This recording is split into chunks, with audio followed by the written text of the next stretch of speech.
Hello students, welcome back to KD maths. बेटा आज हम स्टार्ट करने जा रहे हैं अपनी गणित मंजरी क्लास 9 का chapter 6 measuring space, perimeter and area.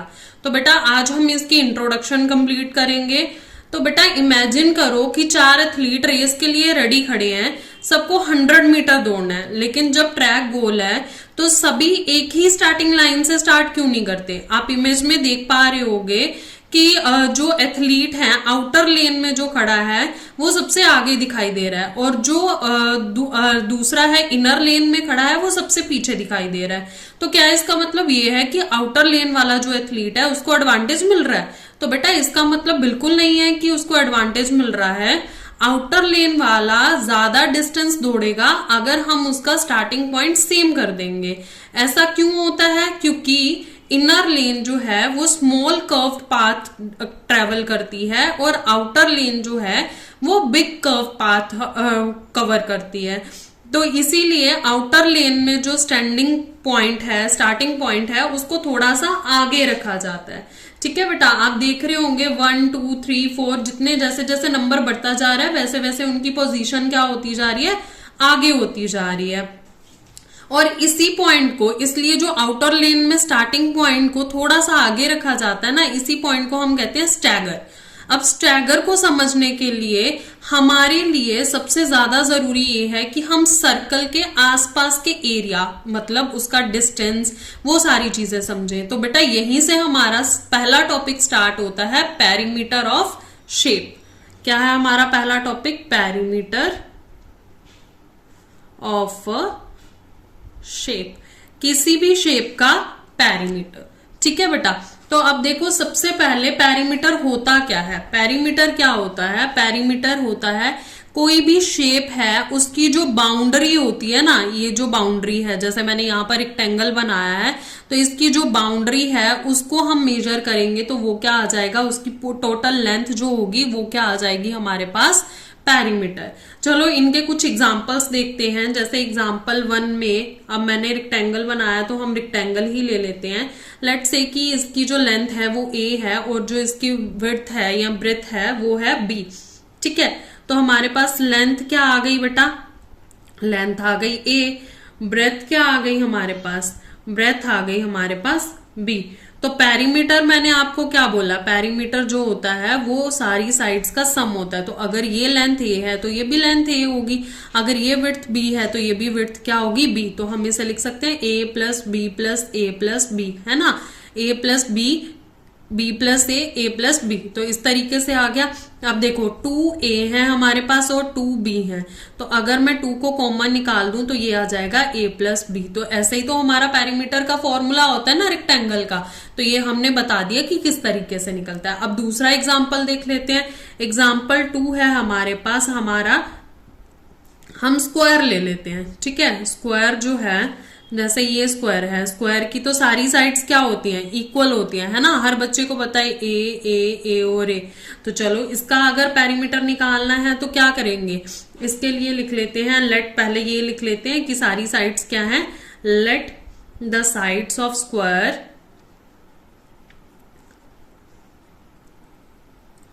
A unit है। तो उसके बाद क्या हो गया, पेरीमीटर क्या आ गया, 4 टाइम्स ए ऐड हो जाएगा, है ना। तो a plus A plus A plus A, तो ये आ गया हमारे पास 4a। यही तो हमारा पेरीमीटर ऑफ स्क्वायर का फॉर्मूला होता है। अब नेक्स्ट देख लेते हैं। नेक्स्ट हमारे पास क्या आएगा, अब नेक्स्ट देख लेते हैं। नेक्स्ट हमारे पास आ जाएगा ट्रायंगल, है ना। ट्रायंगल में भी हम अभी इक्विलेटरल ट्रायंगल ही लेंगे, इक्विलेटरल। ठीक है, तो इक्विलेटरल ट्रायंगल क्या होता है, जिसकी सारी साइड्स इक्वल होती हैं। तो ए एंड ए। तो देखो अगर इक्विलेटरल ट्रायंगल की सारी साइड्स इक्वल हैं तो साइड क्या हो गई हमारे पास, ए। तो जो पेरीमीटर निकालेंगे वो क्या होगा हमारी इक्विलेटरल ट्रायंगल का, वो हो जाएगा a plus A, that is 3। ठीक है बेटा, ये बेटा हमारे पास सिंपल फिगर, स्क्वायर, रेक्टेंगल या ट्रायंगल। अब हम आते हैं हमारे एक्चुअल कॉन्सेप्ट पर, सर्कल।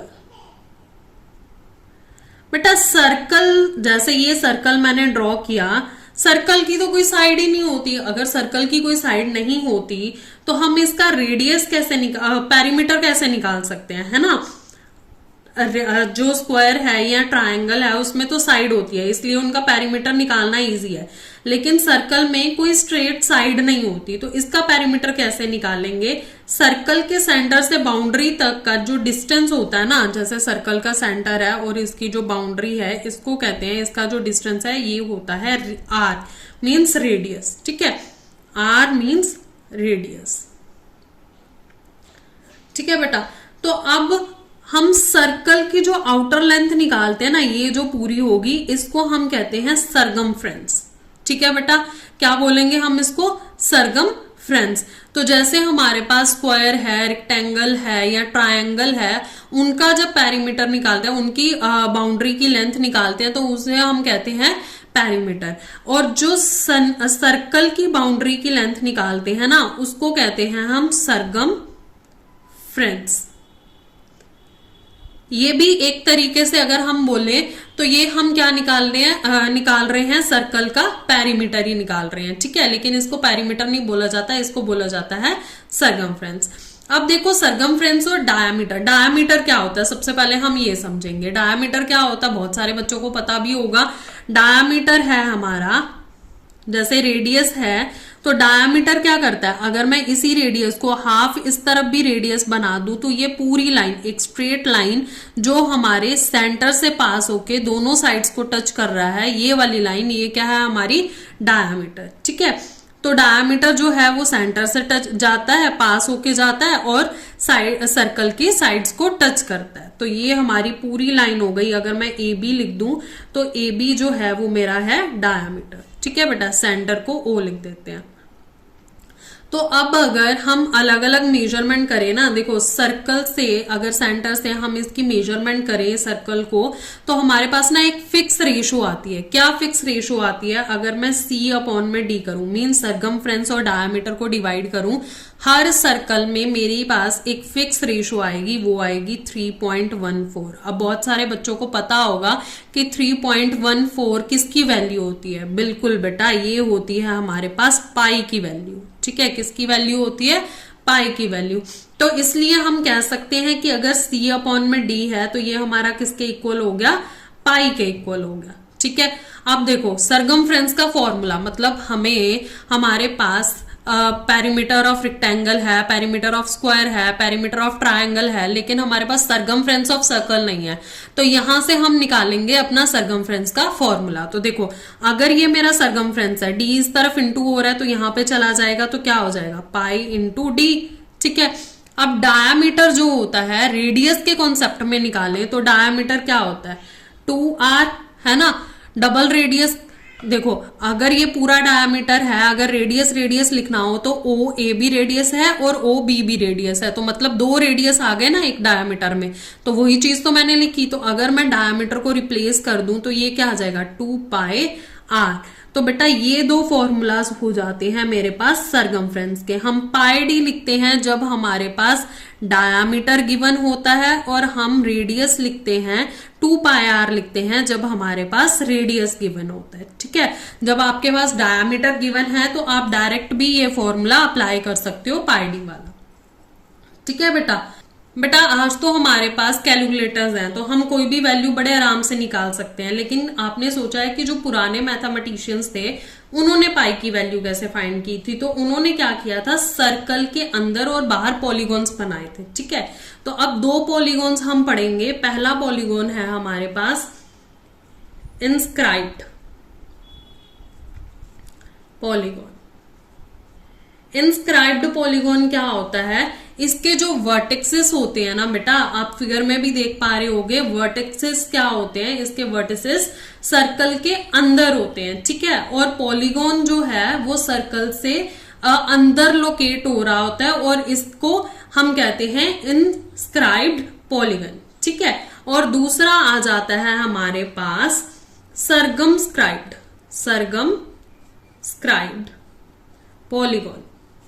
ठीक है, सरगमस्क्राइब्ड पॉलीगॉन्स क्या होते हैं, इसमें हम जैसे आप फिगर में देख पा रहे हो कि इसमें जो पॉलीगॉन है वो सर्कल के बाहर बना है, मतलब सर्कल अंदर है और ये क्या बन, ये सर्कल के बाहर बना है, सर्कल अंदर है और ये कहां पर है, सर्कल के बाहर पॉलीगॉन है। ठीक है, अब आर्चिमिड्स जो थे उन्होंने क्या किया, उन्होंने ये आर्चिमिड्स का ही फॉर्मूला था या उनकी ही एक कह सकते हैं इन्वेंशन थी कि किस तरीके से हम इनको सॉल्व कर सकते हैं। तो उन्होंने एक एस्टिमेट किया। ठीक है, एस्टिमेट क्या किया, उन्होंने क्या किया, 96 साइडेड पॉलीगॉन बनाया और उन्होंने ये बताया कि जो पॉलीगॉन्स है ना, अगर जितने पॉलीगॉन्स हम बढ़ाते चले जाएंगे, मतलब जितने पॉलीगॉन्स की साइड्स को हम इंक्रीज करते जाएंगे, वो क्या होता जाएगा, सर्कल से सर्कल के जैसा ही दिखना शुरू हो जाएगा। और उन्होंने 96 साइडेड पॉलीगॉन्स बनाया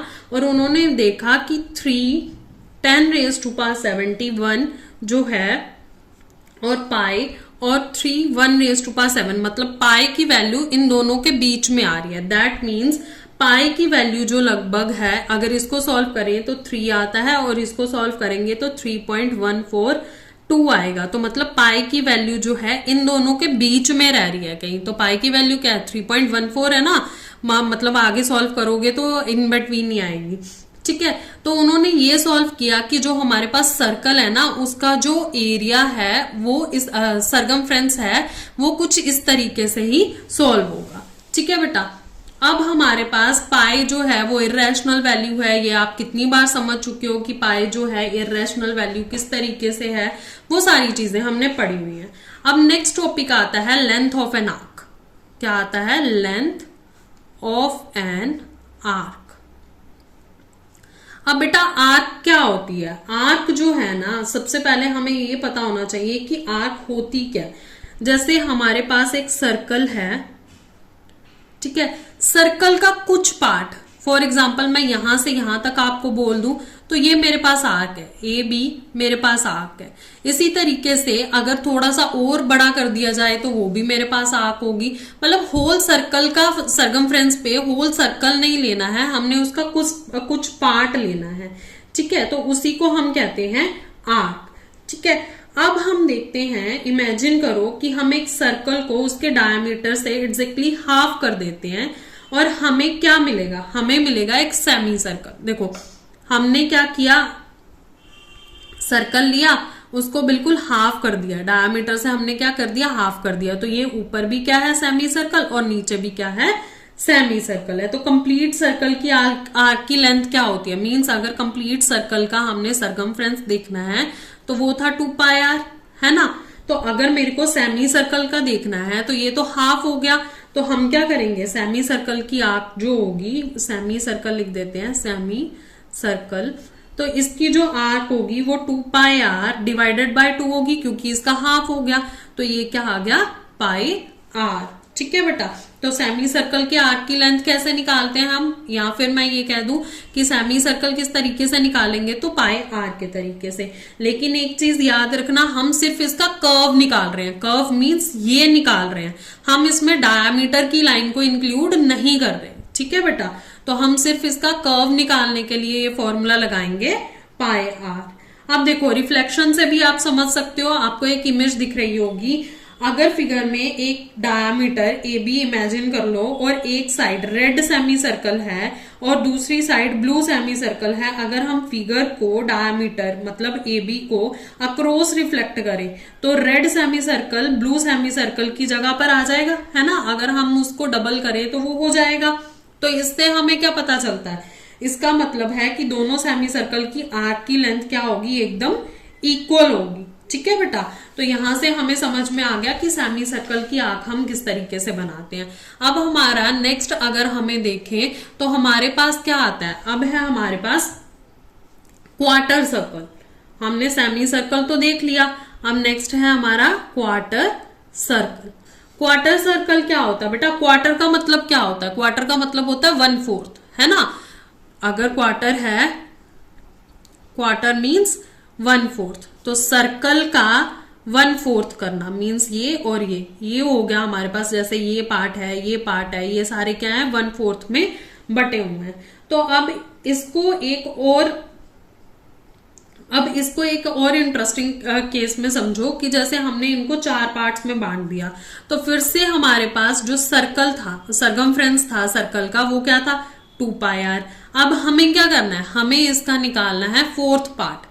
तो जैसे 4 से डिवाइड करेंगे तो 2 1 जा 2, 2 2 जा 4, तो सरकमफ्रेंस जो हो जाएगा वो हमारे पास हो जाएगा πr/2। तो यहां से हम कह सकते हैं कि हमारे पास जो क्वार्टर का अगर हमने सरकमफ्रेंस निकालना होता है तो वो क्या आ जाता है πr/। तो बेटा यहां से हम लिख सकते हैं कि अगर हमारे पास क्वार्टर सर्कल दे रखा है, हमने उसका सरकमफ्रेंस निकालना है, तो हम क्या फॉर्मूला लगाएंगे, देखो क्वार्टर सर्कल के सरकमफ्रेंस का हमारे पास क्या फॉर्मूला होगा πr/2। तो बेटा यहां तक हमने 2-3 फॉर्मूलाज कर लिए। पहला हमने किया सरकमफ्रेंस ऑफ होल सर्कल जो होता है वो होता है 2πr, सेमी सर्कल का हमने कर लिया πr, और क्वार्टर सर्कल का कर दिया πr/2। तो बेटा ये चीजें आपको अच्छे से याद रखनी है, ठीक है। अब हम देखते हैं हमारा इनके साथ एंगल्स के साथ क्या रिलेशन है। एंगल्स क्या होते हैं, एंगल जैसे हमें सर्कल दे रखा है तो इसके बीच में एंगल्स बनते हैं ना, जैसे ये रेडियस है, यहां पर क्या एंगल बन गया, यहां पे क्या एंगल बन गया, तो उसका एंगल के साथ क्या रिलेशन है। तो अगर फुल सर्कल है मींस 360 डिग्री है तो ये क्या है 2πr है ना, पूरा सर्कल है। अगर हमारे पास सेमी सर्कल है, सेमी सर्कल का एंगल क्या होता है 180 डिग्री होता है ना। तो सेमी सर्कल का हमारे पास सरकमफ्रेंस क्या आया था πr आया था। और अगर हमारे पास क्वार्टर सर्कल है तो उसका क्या है, क्वार्टर सर्कल का एंगल कितना बना था हमारे पास 90 डिग्री, तो उसका क्या बना था हमारे पास सरकमफ्रेंस πr/2। तो इस तरीके से बेटा याद रखना, ठीक है। तो बच्चों क्या हम एंगल और आर्क की लेंथ के बीच का कोई रिलेशन बना सकते हैं, तो हाँ बिल्कुल बना सकते हैं। अगर सेंटर पर एंगल थीटा है, मतलब यहां पर जो एंगल है हमारे पास वो क्या है थीटा, ठीक है। इसको इस तरीके से, थीटा को इस तरीके से बोला जाता है, ठीक है, बनाया जाता है। थीटा डिग्री है तो उस एंगल की कोरस्पॉन्डिंग है आर्क की लेंथ, मतलब इस एंगल की कोरस्पॉन्डिंग, मतलब अगर मेरे पास इतना थीटा है ये वाला एंगल, तो इसकी आर्क की लेंथ अगर मेरे को निकालनी है तो उसके लिए मेरे पास क्या फॉर्मूला होता है, arc length when theta is given. मतलब कोई भी एंगल दे रखा है हमें तो हम कैसे निकाल सकते हैं, हम लिखेंगे 2πr मल्टीप्लाई θ/360, ठीक है। थीटा की जगह पे कोई भी वैल्यू आ सकती है। बाई चांस मान लो कि आपको यहाँ पर 180 दे रखा है, तो इसको कैसे सॉल्व करेंगे, हम इसको सॉल्व करेंगे 2πr, थीटा की वैल्यू मान लेते हैं हम, हमारे पास 180 है, ठीक है। तो इंटू 180 अपॉन में 360, तो देखो 18 1 जा 18, 18 2 जा 36, और 0 से 0 कट हो गया, तो 2 से 2 कट हो गया, तो हमारे पास क्या आ गया πr। तो यहां से हमें पता था कि 180 क्या है हमारे पास सेमी सर्कल है, सेमी सर्कल का हमारे पास सरकमफ्रेंस कितना था πr। तो यहां से मैंने आपको समझा दिया अच्छे से कि किस तरीके से इसको किया जाता है, ठीक है बेटा। तो यहां तक हमारा जो फर्स्ट टॉपिक था वो ऑलमोस्ट हमारा कंप्लीट हो गया। हमारी 6.1 इन्हीं टॉपिक्स पे रिलेटेड है, ठीक है। अब नेक्स्ट करेंगे हम अपना एरिया ऑफ रेक्टेंगल। तो बेटा अब हम कर रहे हैं सबसे इंपॉर्टेंट टॉपिक एरिया। एरिया क्या होता है, सबसे अभी हमने पढ़ा पेरीमीटर या फिर हमने पढ़ा सरकमफ्रेंस, तो हमें ये पता चल गया कि पेरीमीटर और सरकमफ्रेंस का मतलब है आउटर लेंथ को मेजर करना। अब एरिया क्या होता है, एरिया होता है 2 डायमेंशन शेप के अंदर कितना स्पेस ऑक्यूपाइड है। जैसे हमारे पास ये रेक्टेंगल है, ठीक है, तो अब मैंने ये बताना है कि मेरे पास ये जो है ना इसके अंदर कितना एरिया क्या है ऑक्यूपाइड है, ठीक है बेटा, उसी को हम कहते हैं हमारा एरिया। अब जैसे हमारे पास पहली चीज है हमारे पास रेक्टेंगल का एरिया। रेक्टेंगल का एरिया निकालने के लिए क्या चीज होती है, रेक्टेंगल का एरिया अगर हमने निकालना है तो ये दोबारा से लेंथ और ब्रेथ को L और B ही ले लेते हैं अभी, या फिर A और B भी ले सकते हो, चलो A और B ही ले लेते हैं, ठीक है। तो रेक्टेंगल का एरिया निकालना है, ठीक है। तो अब हम क्या करेंगे, इनकी यूनिट्स एरिया क्या होता है इनटू हो जाता है, तो मतलब हम क्या करेंगे लेंथ इनटू ब्रेथ, तो ये हमारे पास क्या आ गया, ये आ गया हमारे पास रेक्टेंगल के एरिया का फॉर्मूला। इसी तरीके से जो स्क्वायर है, स्क्वायर में क्या होता है, देखो ये स्क्वायर है, स्क्वायर की सारी साइड्स इक्वल होती हैं, है ना। तो a अगर यहां पर भी है तो a है, तो हम क्या करते हैं, साइड्स को इनटू करते हैं। तो a इंटू ए कितना हो जाएगा, a इंटू ए हो जाएगा a स्क्वायर। तो यही तो होता है हमारा जो स्क्वायर का एरिया का फॉर्मूला। तो अगर मैं रेक्टेंगल का लिखूं तो मेरे पास रेक्टेंगल का आ जाएगा area of rectangle is equals to length into breadth, ठीक है। और एरिया ऑफ स्क्वायर अगर निकालना है, एरिया ऑफ स्क्वायर, तो हमने क्या किया, साइड्स को इंटू किया ना, तो आप साइड स्क्वायर भी लिख सकते हो या फिर ए स्क्वायर भी लिख सकते हो, ठीक है बेटा। अब यहां पे हो गया हमारा एरिया रेक्टेंगल और स्क्वायर का। अब हम देखते हैं हमारा पैरेललोग्राम का एरिया, ठीक है। पैरेललोग्राम, देखो बेटा पैरेललोग्राम की शेप कैसी होती है, थोड़ी सी हमारे पास कैसी होती है, रेक्टेंगल की टेढ़ी शेप होती है। वैसे इसका फॉर्मूला जो होता है देखो ऐसा होता है हमारे पास, है ना, थोड़ा सा टिल्टेड होता है, ठीक है। जो बेस है उसको हम ले लेते हैं b और जो हाइट है उसको ले लेते हैं h। हाइट हम इस तरीके से मेजर करते हैं इसकी, ये है h। तो इसका जो एरिया होता है वो भी हमारे पास होता है बेस इंटू हाइट। तो ये भी हो गया b इंटू एच, ठीक है। अब देखो बेटा बहुत सारे स्टूडेंट्स को ये लगता है कि पैरेललोग्राम रेक्टेंगल जैसा नहीं दिखता, लेकिन इसका जो एरिया है मतलब जो फॉर्मूला है वो सेम कैसे है। तो अगर हम चाहें तो इसको थोड़ा सा सीधा करके इसको क्या बना सकते हैं, हम रेक्टेंगल जैसा ही कन्वर्ट कर सकते हैं। इसीलिए हमारे पास ये जो होता है ना, ये हमारे पास रेक्टेंगल जैसा ही फॉर्मूला आता है। जैसे अगर मैं इसको यहां से इसको एक इमेजिनरी लाइन बना दूं और ये इमेजिनरी लाइन बना दूं, तो ये ऑलमोस्ट मेरा क्या बन गया, रेक्टेंगल बन गया ना। अगर मैं इसको थोड़ा सा शिफ्ट कर दूं, मतलब थोड़ा सा सीधा कर दूं, आप इमेज में भी देख पा रहे होगे, दो इमेजेस आपको दिख रही है ना। फर्स्ट वाला पैरेललोग्राम है और दूसरे वाले को हमने डॉटेड लाइंस में क्या कर दिया, डॉटेड लाइंस में हमने उसको सीधा कर दिया। तो ये क्या हो गया, हमारे पास रेक्टेंगल की शेप दिख रही है। जो डॉटेड लाइंस है अगर उसी को देखोगे तो हमारे पास क्या बन रहा है, रेक्टेंगल बन रहा है। तो इसीलिए हम ये कह सकते हैं कि हमारे पास जो है पैरेललोग्राम और रेक्टेंगल का ऑलमोस्ट एरिया जो है वो सेम होता है।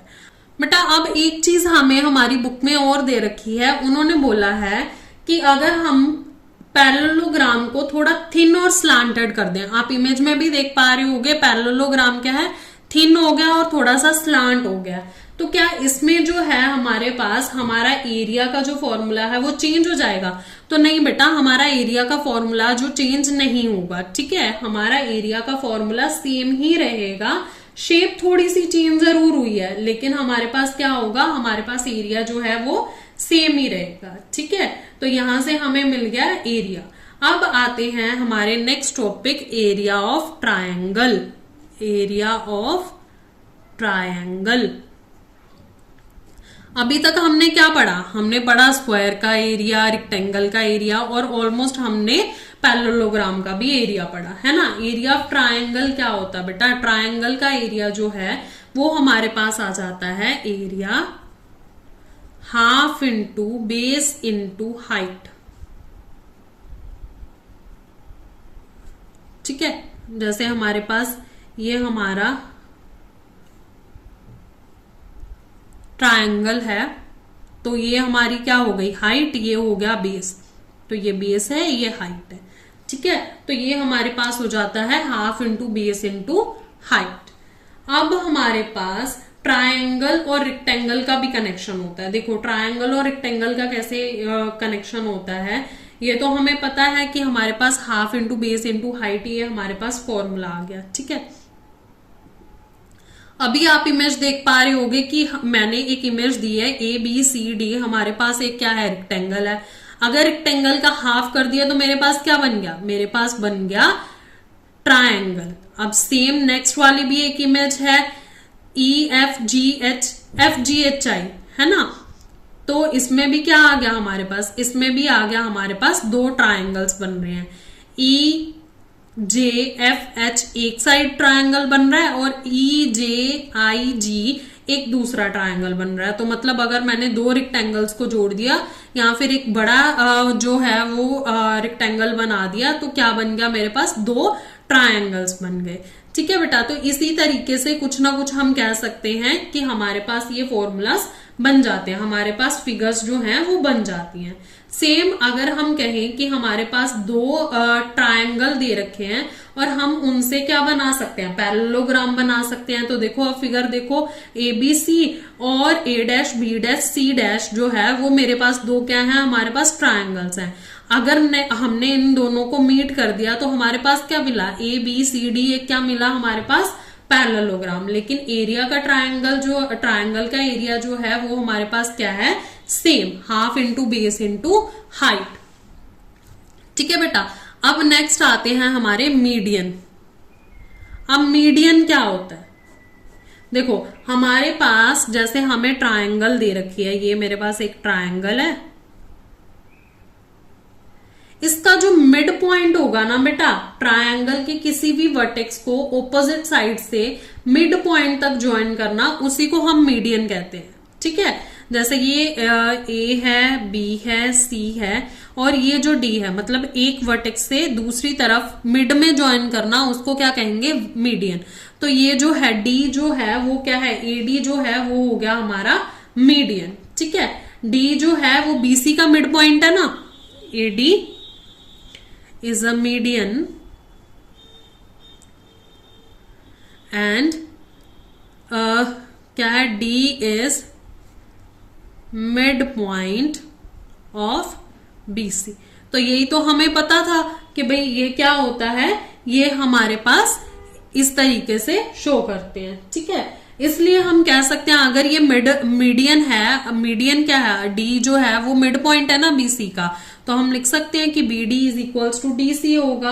अब ABD ट्रायंगल देखो, ABD ट्रायंगल देखो और ACD ट्रायंगल देखो, तो इन दोनों ट्रायंगल्स का बेस जो है वो दोनों बेस इक्वल है ना, BD DC के इक्वल है, तो इन दोनों का बेस क्या है, इक्वल है। और इन दोनों की हाइट जो है वो भी सेम है ना, ये हाइट है, ये भी सेम है, क्योंकि दोनों जो हैं सेम लाइन से कट हो रहे हैं। तो इसलिए ट्रायंगल का जो एरिया है वो क्या है, half into base into height. यहां से भी हमें समझ में आ गया कि एरिया जो होगा वो होगा half into base into height, base height. ठीक है बेटा, अब हमारे पास एक थ्योरम भी होती है, a median of a triangle divide it into two triangles with equal area. तो अब हमारे पास ये हमें थ्योरम भी आती है। ठीक है, इसका मतलब क्या है, सिंपल लैंग्वेज में समझें कि ट्रायंगल के मीडियन जो है उस ट्रायंगल को इक्वल एरिया ट्रायंगल में डिवाइड कर देता है। मतलब कि अगर ये ट्रायंगल है तो इसमें क्या किया इसने, मीन्स अगर ये ट्रायंगल है, ठीक है, ये ट्रायंगल का ये जो मीडियन है, ये वाला एरिया और ये वाला एरिया दोनों इक्वल एरियाज में कट कर देगा। ठीक है बेटा, अब बेटा हमारे पास एक और इंटरेस्टिंग चीज है, अगर मैं बोलूं कि हमारे पास बहुत सारे रेक्टेंगल हैं, ठीक है, मेरे पास क्या है, बहुत सारे रेक्टेंगल्स हैं और सारे रेक्टेंगल्स का जो पेरीमीटर है ना वो क्या है, मेरे पास 40। ठीक है, तो क्या मेरे पास इन सारे रेक्टेंगल्स का जो एरिया है वो सेम आएगा? देखो ऐसा नहीं हो सकता। एग्जाम्पल के लिए मान लो हमारे पास एक ये रेक्टेंगल है, ठीक है, हमारे पास एक दूसरा रेक्टेंगल और है, ठीक है। अब तो देखो बेटा, मान लो कि ये हमारे पास एक रेक्टेंगल है, इसकी लेंथ है 12 और इसकी जो विड्थ है वो है 8, ठीक है, और ये दूसरा है, इसकी लेंथ है 15 और इसकी विड्थ है हमारे पास 5। देखो अगर पेरीमीटर करोगे 12 12 24 और 8 और 8 16, 24 प्लस 16 हो गया 40, 15 15 30 और ये हो गया 10 40। लेकिन अगर हम इन दोनों का एरिया निकालें, एरिया निकाल के देखो रेक्टेंगल 1 का, ये रेक्टेंगल 1 ले लेते हैं, ये रेक्टेंगल 2 ले लेते हैं, ठीक है, तो हमारे पास लेंथ इंटू विड्थ हो जाएगी, तो 12 इंटू 8, तो 12 इंटू 8 आ जाएगा हमारे पास 96 मीटर स्क्वायर, ठीक है। और एरिया अगर हम निकालेंगे रेक्टेंगल 2 का तो 15 इंटू 5 हो जाएगा। 15 5 से कितना होता है 75 मीटर स्क्वायर। देखो पेरीमीटर दोनों का सेम था लेकिन हमारे पास एरिया क्या आया दोनों का डिफरेंट, तो इसका मतलब सेम पेरीमीटर का मतलब सेम एरिया नहीं होता। ठीक है बेटा। बेटा अब नेक्स्ट टॉपिक है हमारे पास हीरोन्स फॉर्मूला। अब देखो ट्रायंगल का एक और फॉर्मूला सीखेंगे कि हम इसको किस तरीके से अप्लाई करते हैं। ठीक है, ये ट्रायंगल के एरिया के लिए ही यूज होता है। ये फॉर्मूला ग्रीक मैथमेटिशियन हीरोन से ही एसोसिएट हुआ है। ठीक है, नॉर्मली ट्रायंगल का एरिया फाइंड करने के लिए हमें बेस और हाइट चाहिए, लेकिन अगर हमें ट्रायंगल की तीनों साइड पता है, हाइट नहीं भी पता है, तो भी हीरोन्स फॉर्मूला काम आता है। ठीक है, जैसे हमारे पास ये ट्रायंगल है, अब हमें इसकी हाइट नहीं पता, हमें इसकी तीनों साइड्स पता है, तो हम यहाँ से अपना फॉर्मूला हीरोन्स फॉर्मूला लगा करके हम इसको सॉल्व कर सकते हैं। अब वो किस तरीके से सॉल्व कर सकते हैं वो देखते हैं। देखो हमारे पास फॉर एग्जांपल लेट कर लो कि हमारे पास जो तीनों साइड्स हैं वो क्या है, ए है, बी है और सी है। तो इस फॉर्मूला के लिए सबसे पहले हमें सेमी पेरीमीटर निकालना होता है। पेरीमीटर कैसे निकलता है, देखो पेरीमीटर क्या था हमारे पास,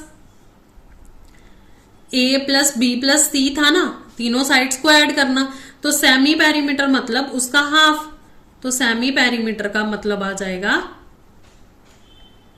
ए प्लस बी प्लस सी का हाफ। ठीक है, तो ये हमारा हो गया। और दूसरा हमारे पास स्टेप आता है अब एरिया। तो देखो एरिया का सिंपल सा फॉर्मूला है, रूट बनाओ S semi perimeter, S minus A, semi perimeter में से साइड ए को माइनस कर दो, सेमी पेरीमीटर को साइड बी से माइनस कर दो और सेमी पेरीमीटर में से साइड सी माइनस कर दो। और ये इन तीनों को चारों को आपस में क्या कर देना है हमने, इक्वल। तो जो एरिया आंसर आएगा वो हमारे पास क्या आएगा, हमारे एरिया के इक्वल। ठीक है बेटा, अब इसको भी हम तीनों ट्रायंगल्स के अलग अलग तरीके से अप्लाई कर सकते हैं। तीनों ट्रायंगल्स कौन सी, हमारे पास तीन ट्रायंगल्स होती है ना, इक्विलेटरल, आइसोसेलेस और स्केलन ट्रायंगल। तो देखो इसको किस तरीके से कर सकते हैं, जैसे हमारे पास है इक्विलेटरल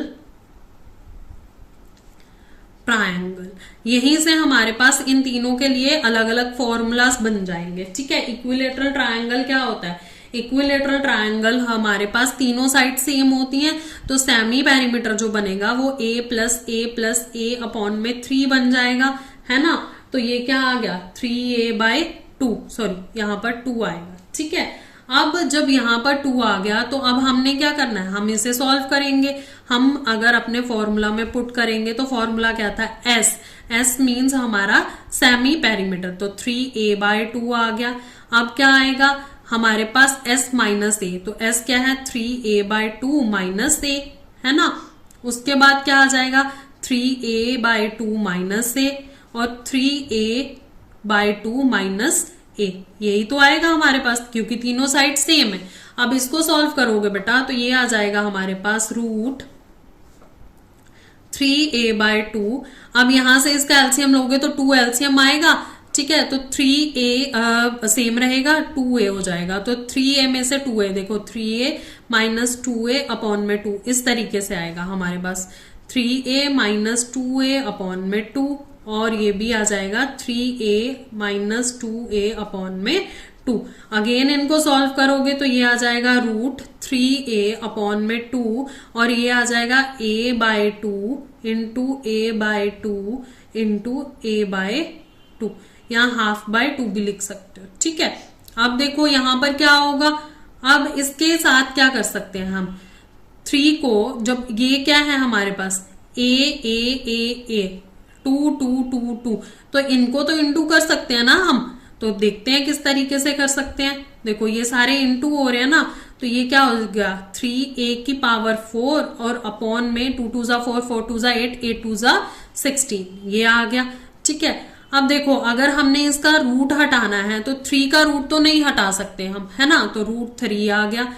16 का रूट हटाना है तो 16 किसका रूट होता है 4 का, 4 आ गया। a⁴ है तो a² का स्क्वायर होगा ना a⁴, तो इट मीन्स हमारे पास जो इक्विलेटरल ट्रायंगल का एरिया आएगा तो वो हो जाएगा 3/4 a⁴ मीन्स 3/4 a²।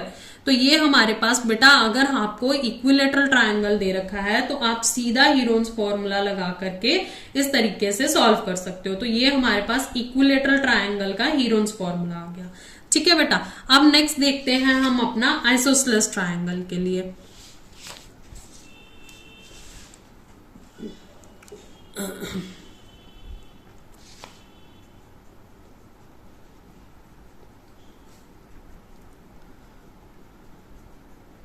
तो बेटा आइसोसेलेस ट्रायंगल के लिए लेट कर लेते हैं कि हमारे पास जो दो साइड्स हैं, आइसोसेलेस की दो साइड्स इक्वल होती हैं, तीसरी अलग होती है, तो ये ले लेते हैं हम ए और बी।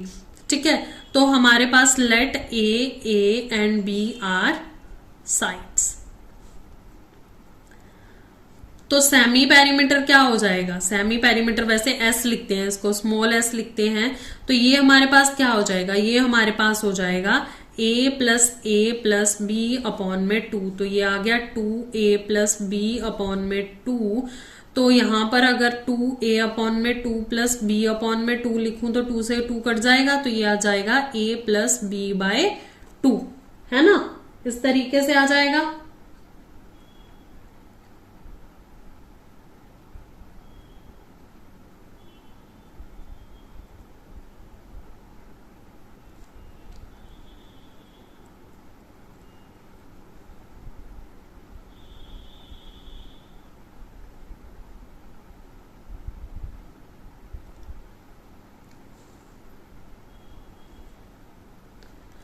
बेटा इसको थोड़ा सा और सिंपल करने के लिए ना हम b को 2b ले लेते हैं ताकि हमारा b भी कट जाए। ठीक है, तो अगर 2b है तो ये b कट गया, तो a प्लस बी हमारा आ गया पेरीमीटर। ठीक है, सेमी पेरीमीटर। अब एरिया का जो फॉर्मूला बनेगा वो देखो कैसे बनेगा। एरिया का जो फॉर्मूला बनेगा वो क्या बनेगा हमारे पास, रूट a प्लस बी, है ना, फिर bracket a plus B minus a हो गया, a plus B minus A हो गया, और a plus B minus 2b हो गया। यही था हमारे पास, क्योंकि s हमारे पास a प्लस बी है, माइनस a और माइनस 2b। तो ये आ गया a प्लस बी, a से a कट गया तो इंटू बी हो रहा है, a से a कट गया इंटू बी हो रहा है, और यहां से 2b में से 1b माइनस हो गया, तो क्या आ गया a माइनस बी, ये आ गया, है ना। तो अब देखो यहाँ पर a plus B a minus B बन रहा है। अगर b का स्क्वायर कर दे, ये देखो, है ना, ये हो गया a plus B a minus B, तो ये किसका फॉर्मूला हो गया, a square minus B square का, और b इंटू बी हो गया हमारे पास b स्क्वायर। b स्क्वायर को हम रूट से बाहर लिख सकते हैं क्योंकि ये प्रॉपर स्क्वायर है, तो b root a square minus B square. तो बेटा ये हमारे पास हो गया इसका फॉर्मूला। तो इस तरीके से हम ये कह सकते हैं कि हमारे पास जो आइसोसेलेस ट्रायंगल है उसका ये फॉर्मूला आ सकता है। ठीक है, आप इसको इस तरीके से भी सॉल्व कर सकते हो, या फिर आप इसको ये जो b है इसको दूसरी साइड ले जाके स्क्वायर करके इसका रूट भी खत्म कर सकते हो। ठीक है, नेक्स्ट हम करेंगे कि हमारी तीनों साइड्स अलग हैं, तो उसके लिए सिंपल आप फॉर्मूला लगा के इसको सिंपली सॉल्व कर सकते हो बेटा। तो देखो बेटा अब हम करेंगे हमारे स्केलन ट्रायंगल के लिए। ठीक है, तो लेट कर लेते हैं हम कि इसकी साइड जो है वो है 3, 4 एंड 5। ठीक है, अगर हमारे पास ये तीनों साइड्स दे रखी हैं तो हमारे पास जो इसका सेमी पेरीमीटर होगा वो क्या होगा, 3 प्लस 4 प्लस 5 अपॉन में 2, तो ये आ जाएगा 9 और 3 12 अपॉन में 2, तो ये हो गया हमारे पास 6। ठीक है, अब ये हमारे पास 6 हो गया, ये यहां पर आ गया। ठीक है, अब हम फॉर्मूला अप्लाई कर देते हैं। फॉर्मूला आ जाएगा रूट 6 माइनस 3, 6 माइनस 4 और 6 माइनस 5। तो इसको सॉल्व करोगे तो ये आ जाएगा 6 माइनस 3 3, 2 एंड 1, इनटू कर दोगे तो ये आ जाएगा 6 2 ज़ा 12, 12 3 ज़ा 36, 36 का स्क्वायर रूट होता है। तो ये आ गया हमारे पास यूनिट्स। तो बेटा इस तरीके से हम क्या करेंगे, हमारे तीनों ट्रायंगल्स का क्या निकाल देंगे, एरिया हीरोन्स फॉर्मूला से। ठीक है, अब एक चीज हमने पहले भी पढ़ी थी, सर्कमस्क्राइब सर्कल्स और इन सर्कल्स, है ना। तो इस 4 साइडेड कोई पॉलीगोन है, जैसे हमारे पास मान लो कि हम इसको कहते हैं एरिया ऑफ साइक्लिक फोरगोन, ठीक है। अब मैं आपको एक फिगर दिखा रही हूं, इसमें हमारे पास एरिया है फोरगोन का, वो इस तरीके से लेंथ से नहीं निकाल रहे, हमारे पास एरियाज दे रखे हैं और हमने इसको लेंथ से नहीं निकाला है, तो हम किस तरीके से निकालेंगे, इनको भी हम हीरोन्स फॉर्मूला लगा के निकालेंगे। तो बेटा इसके लिए कुछ नहीं करना होता, हमारे पास अगर एरिया हो हमारे पास फोरगोन के लिए, साइक्लिक फोरगोन के लिए, साइक्लिक क्या होता है, ये सर्कल के अंदर बिल्ट होंगे, ठीक है, साइक्लिक फोरगोन के लिए। तो इनकी लेंथ जो होंगी, लेंथ हो जाएंगी हमारी ए बी सी डी, तो सेम सेमी पेरीमीटर आ जाएगा a plus B plus C plus D upon में 2, और ये इसका जो फॉर्मूला बनेगा वो क्या बनेगा, रूट। अब इसमें जो फॉर्मूला बनता है ना बेटा, उसमें सेमी पेरीमीटर ऐसे नहीं आता, इसमें सिर्फ हम करेंगे semi perimeter minus A, semi perimeter minus B, S minus C, S minus D. तो ये इस तरीके से फॉर्मूला हमारा बन जाता है, ठीक है। अगर रेक्टेंगल का केस होता है, देखो रेक्टेंगल में क्या होता है, हमारे पास दोनों साइड जो है लेंथ सेम होती है और ब्रेथ सेम होती है। तो हम अगर मैं इसी में अगर हमारा रेक्टेंगल का ये पुट करूं, तो हमारे पास क्या हो जाएगा, हमारे पास पहले तो सेमी पेरीमीटर जो होगा वो हमारा हो जाएगा a प्लस बी, ठीक है। a प्लस बी क्यों होगा, क्योंकि डबल लेंथ है, डबल ब्रेथ है, 2 कॉमन आ गया, 2 से 2 डिवाइड हो जाएगा, तो वो आ जाएगा a प्लस बी। अब अगर इसमें पुट करूं a plus B minus A हो जाएगा, a plus B minus B हो जाएगा, a plus B minus A हो जाएगा, और again a plus B minus B हो जाएगा। b से b कट गया, a से a कट गया, b से b कट गया, a से a कट गया। तो क्या बचा बेटा, हमारे पास बचा A B into A B, है ना, ए बी और ए बी। तो ए बी का स्क्वायर लिख सकती हूं मैं, ए बी का स्क्वायर, स्क्वायर से रूट कट गया तो आ गया ए बी। तो अगर हमारे पास इस तरीके से साइक्लिक हमें रेक्टेंगल दे रखा हो, तो हम इस तरीके से उसका डायरेक्ट ए इंटू बी करके भी एरिया निकाल सकते हैं। वैसे भी तो लेंथ इंटू ब्रेथ होता है, तो ये हो गया। अगर बाई चांस आपको इस तरीके से हमें क्वेश्चन दिया हो, ठीक है, इसी तरीके से हमारे पास आइसोसेलेस ट्रेपीजियम का भी हम इसी वे में अपना फॉर्मूला लगा करके सॉल्व कर देंगे। बेटा अब एक नया टॉपिक आया है हमारे पास, हम कहते हैं इसे जनरलाइजेशन। क्या कहते हैं, जनरलाइजेशन।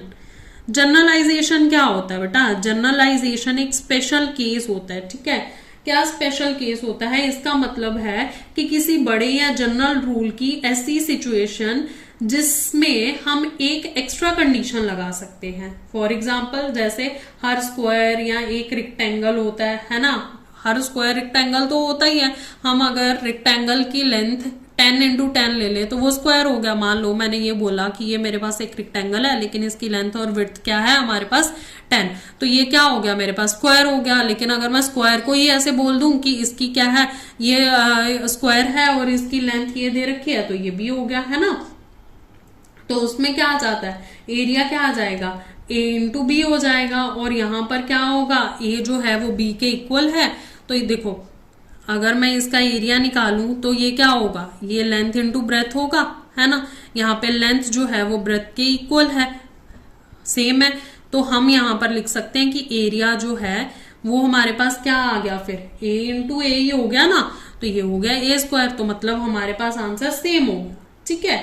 अब आइसोसेलेस राइट एंगल ट्रायंगल भी कुछ इसी तरीके का एक एग्जांपल है, जिसमें एक एंगल जो है वो क्या होता है, 90 डिग्री होता है, ठीक है। अगर एंगल वाइज देखा जाए तो आइसोसेलेस राइट एंगल ट्रायंगल क्या है, क्योंकि राइट एंगल बोला गया ना, आइसोसेलेस राइट एंगल ट्रायंगल। तो आइसोसेलेस राइट एंगल ट्रायंगल में उसकी दो छोटी साइड्स जो हैं ए बी के इक्वल होगा, तो वो हो गया हमारे पास राइट एंगल ट्रायंगल। तो अब यहां पर अगर हम पाइथागोरस थ्योरम लगाएं, देखो अगर हम पाइथागोरस, जैसे ये है हमारे पास आइसोसेलेस राइट एंगल ट्रायंगल, ठीक है। तो इसकी जो दो छोटी साइड होंगी वो सेम होंगी, ए और बी ये सेम होंगी हमारे पास। और अगर मैं यहां पर लिख दूं, पहले तो आइसोसेलेस लिख देती हूं ताकि कंफ्यूजन ना हो कि हम कौन सा टॉपिक कर रहे हैं।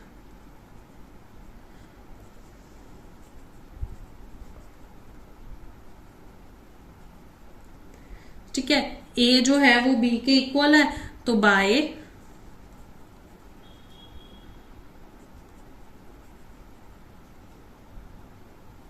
पाइथागोरस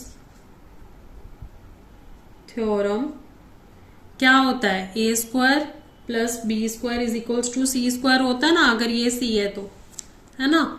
तो ए और बी क्या है हमारा इक्वल, तो हम लिख सकते हैं A square plus A square is equals to C square, तो means 2a square is equals to C square. तो सी किसके इक्वल आ गया, सी आ गया हमारे पास, इस तरफ रूट आ जाएगा, तो 2a स्क्वायर के रूट से स्क्वायर इसका कट जाएगा, तो सी आ जाएगा हमारा a√2 के इक्वल।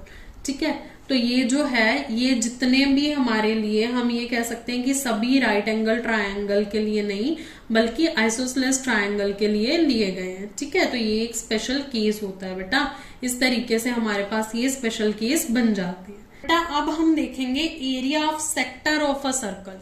ठीक है, क्या देखेंगे, area of a sector of a circle. बेटा हमने अभी अभी आर्क पढ़ी थी कि आर्क किस तरीके से हम आर्क का क्या निकालते हैं, पेरीमीटर निकालते हैं। ठीक है, तो ये हमारे पास एक सर्कल है। ठीक है, ये मेरे पास एक रेडियस है, यहां पर मेरे पास थीटा दे रखा है और ये मेरा कोई एंगल बन रहा है, ये मेरा थीटा है। ठीक है, अगर मेरे को ये वाला एरिया निकालना, मतलब ये इसका आर्क की क्या निकालनी है, लेंथ निकालनी है, तो आपके पास फॉर्मूला आ गया है ना। लेकिन अगर मैं बोलूं कि मेरे को ये एरिया निकालना है, ये वाला एरिया फाइंड करना है कि ये थीटा का कितना एरिया है, तो क्या फॉर्मूला होगा बेटा। इसके लिए सबसे पहले हम क्या फॉर्मूला अप्लाई करते हैं, इसके लिए जो हमारे पास फॉर्मूला होता है वो सेम होता है। क्या फॉर्मूला होता है, हमारे पास होता है पाई आर स्क्वायर। ठीक है, पूरे सर्कल का एरिया पाई आर स्क्वायर होता है ना, इनटू थीटा अपॉन में 360। तो जो हमारा थीटा होगा उसको 360 से डिवाइड कर देंगे। फॉर एग्जाम्पल जैसे पाई आर स्क्वायर है, थीटा मान लो आपका 40 डिग्री है, 40/360 हो गया, 0 से 0 कट हो गया, 4 1 जा 4 9 जा। पाई की वैल्यू आप पुट कर सकते हो अपना क्या कहते हैं 22/7, या आपको दे रखी होगी, जो भी आपका रेडियस होगा उस तरीके से हम हमारा क्वेश्चन सॉल्व कर देंगे। इसी तरीके से अगर मैं बोलूं, जैसे हमारे पास ये तो कंप्लीट सर्कल का फॉर्मूला हो गया। ठीक है, अगर मैं बोलूं कि मेरे पास सेमी सर्कल दे रखा है, तो क्या करना है, देखो सेमी सर्कल में क्या होता है, थीटा क्या हो जाता है हमारा, सेमी सर्कल में थीटा हो जाता है 180, होल सर्कल तो 360 ही रहेगा 1/2। तो सेमी सर्कल का फॉर्मूला बन गया मेरा पाई आर स्क्वायर बाय 2।